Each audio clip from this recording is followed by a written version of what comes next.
I do not understand anything I see in this room, on this street, from this window, in this place.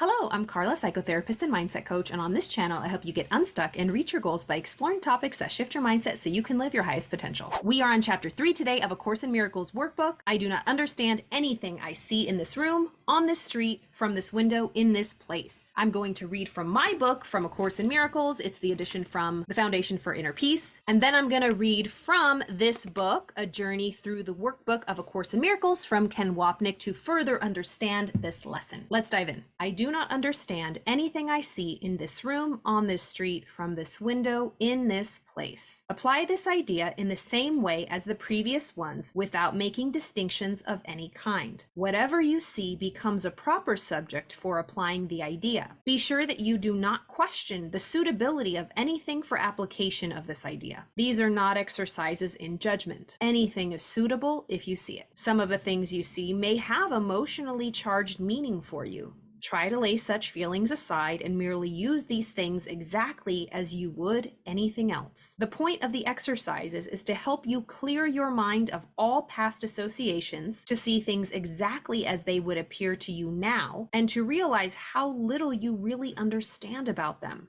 It is therefore essential that you keep a perfectly open mind, unhampered by judgment, in selecting the things to which the idea for the day is to be applied. For this purpose, one thing is like another, equally suitable and therefore equally useful. All right, let's see what Ken Wapnick has to share about lesson 3. I do not understand anything I see in this room. Nothing in this room means anything because I have given it all the meaning it has. Therefore, since I have given it its meaning, how could I, a self separated from meaning, possibly understand it? I can understand it from my ego's point of view because it serves the purpose of making the world and my experience of it real. But I cannot truly understand it because the purpose of the world, as was discussed in the prelude to these volumes, is to prevent me from understanding. True understanding would have me realize the purpose I have given to everything and everyone in my life. Again, these early lessons have as one of their important goals to humble us so that we realize we do not understand anything. This is what underlies Jesus's important, if not outrageous, statement in the text. You are still convinced that your understanding is a powerful contribution to the truth and makes it what it is. I love that line. It's so hilarious. We truly think, no matter what it's about, if we get it right, if we understand it and we have the right answer, we're going to be at peace, that we're contributing to truth. That's from the ego standpoint. Jesus is saying you are still convinced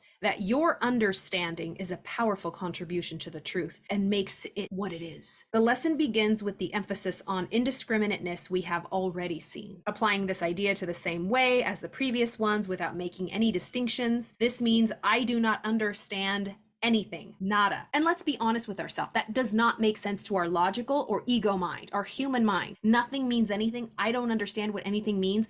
I don't understand what this pen means. Our ego laughs at us like, yes, you do, you idiot. But the Course is saying we truly don't understand the true meaning because our ego is hiding the true meaning, because all the meanings we give everything is of the ego, and that's what holds this whole charade together. And the ego does not want us to see the truth because once we dispel it and see the truth, all of this will fall apart and disappear. So he was saying, this means I do not understand anything. I think I understand what the pen or the cup is for, yet do not understand that their ultimate purpose is to keep me rooted in the illusion and out of heaven. My ego would tell me that this pen is for writing, the cup is for drinking, the clothes for covering my body. But I do not understand the ego's underlying purpose for these and all other aspects of the material world. Whatever you see becomes a proper subject for applying this idea for today. These are not exercises in judgment. Anything is suitable if you see it. He goes on to say, unconsciously, we certainly do not question the suitability of some things. Again, no one believes that their arm is less important than an apple or a button. We believe there is an extremely important difference between them. Yes, we do. I do, at least. Anything is suitable if you see it, because if I see it, it cannot be real. Wow.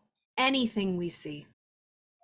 You know, that is so uncomprehensible It really is. That's why this whole course is such a trip. And honestly, that's why it's not as popular, because people don't like the truth. People love illusions. I have this whole theory. I'm a therapist, so I'm a psychotherapist, and I work with people all the time. I myself have dealt with anxiety, depression, addiction. And now that I'm not physically addicted to a substance, it's more of I want to maintain emotional sobriety. And a lot of times, a lot of my patients, a lot of people in this world, we are addicted to certain emotions. Fear, guilt, blaming, anger, contempt. We get off on it. We're angry. We're addicted to it. We need our hit. It's like a drug. It makes us feel powerful. We're addicted to drama, and we do not want to put the bottle down, so to speak. We're addicted to this world being real. Nobody wants to read this and read that the truth, according to a course, that the world is not real. It's all an illusion. It's perpetuated. It's in a delusion perpetuated from our ego mind. I always say this whole universe is one big panic attack. It's one big bad trip. If you've ever done psychedelics, I never have. But you have a really bad trip. Like, this whole world is a really bad trip that we're going to awake from and be like, whew, that was a trip.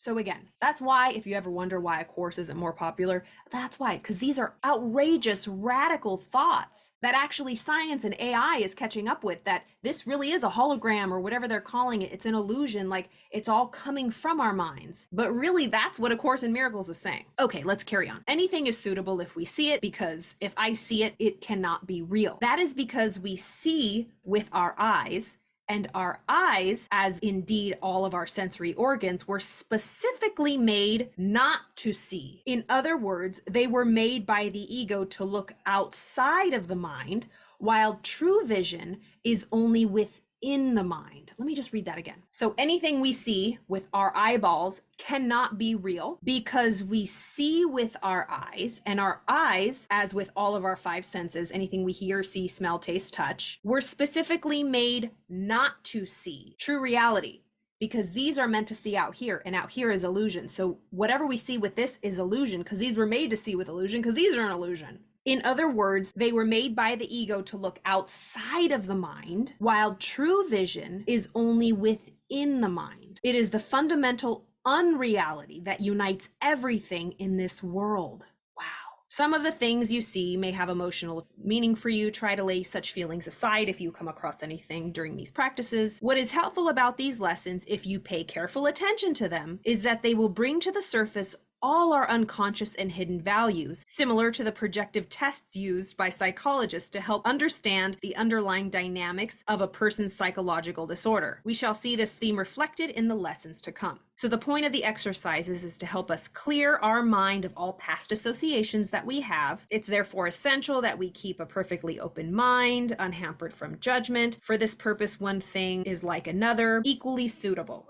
This is the deepest statement made so far, and its meaning should be abundantly clear. Jesus is trying to help us let go of the past, for as long as it remains hidden from our awareness, we cannot undo it. Left buried, therefore, the past continues to rear its guilt-ridden and judgment-laden head time and time again. The key to this undoing lies in the principle underlying these exercises, the inherent sameness of all illusions. Wow, that was lesson 3. I hope you enjoyed that. That was power-packed. I really love this. I'm really enjoying going through each of these lessons, once through the course and then with Ken Wapnick's amazing book. Again, all of these books that I use and all the resources are in the description below. Enjoy them all. And again, thank you so much for joining me. We're all in this together. If you are interested in A Course in Miracles, it truly attracts a certain type of person. It's not for everybody. And if you find yourself going and you just don't feel it, that's okay. The course even says there's other ways to kind of find enlightenment and peace. This is not the only way. So if this doesn't speak to you, just throw it out. But I look forward to continuing this with you guys. I will see you next time.